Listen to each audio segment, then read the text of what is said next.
mu bihe bikomeye cyane, umwanzi Satani arimo kurwanya abasigaye bose bahamya Yesu.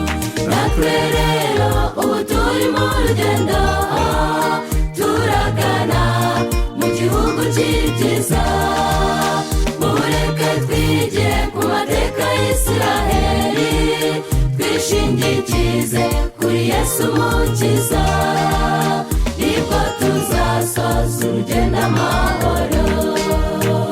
Natwe rero ubu turi mu rugendo, turagana mu gihugu cy'ibyiza.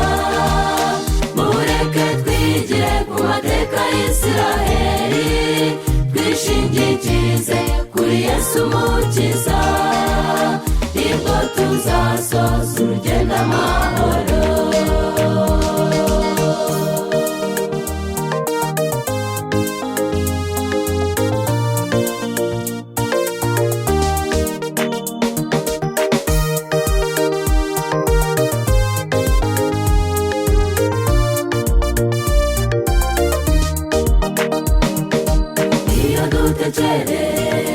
Shatuvuye ni kure cyane, hateye ubwoba. Twibuke neza ko Abisiraheli bava mu Egiputa bagana i Kanani. Abatumviye Uwiteka ntibagezeyo. Natwe rero ubu turi mu rugendo, turagana mu gihugu cy'ibyiza.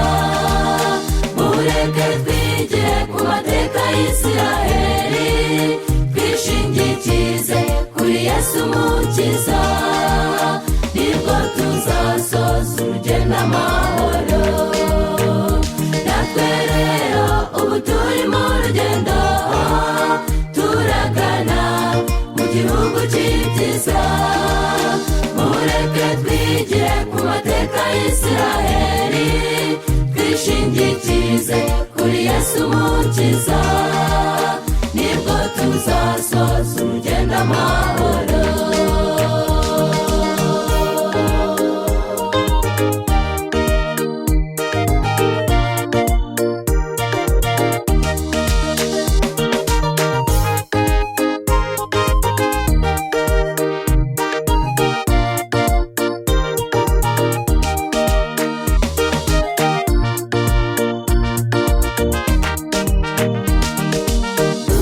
Isezerano ry'Umwami Yesu twatadusize n'isi twenyine, yadusigiye Mukamuziranenge, asobanuriye abana be bose, bamenye inzira igana mu ijuru.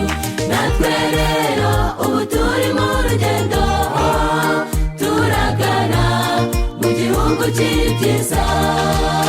Mureke twigire ku mateka y'Isiraheli, twishingikize kuri Yesu Umukiza, nibwo tuzasoza urugendo amahoro. Natwe rero ubu turi mu rugendo, turagana mu gihugu cy'ibyiza. Mureke twigire ku mateka y'Isiraheli, twishingikize kuri Yesu Umukiza, nibwo tuzasoza urugendo amahoro. Natwe rero ubu turi mu rugendo, turagana mu gihugu cy'ibyiza. Mureke twigire ku mateka y'Isiraheli, twishingikize kuri Yesu Umukiza, nibwo tuzasoza urugendo amahoro.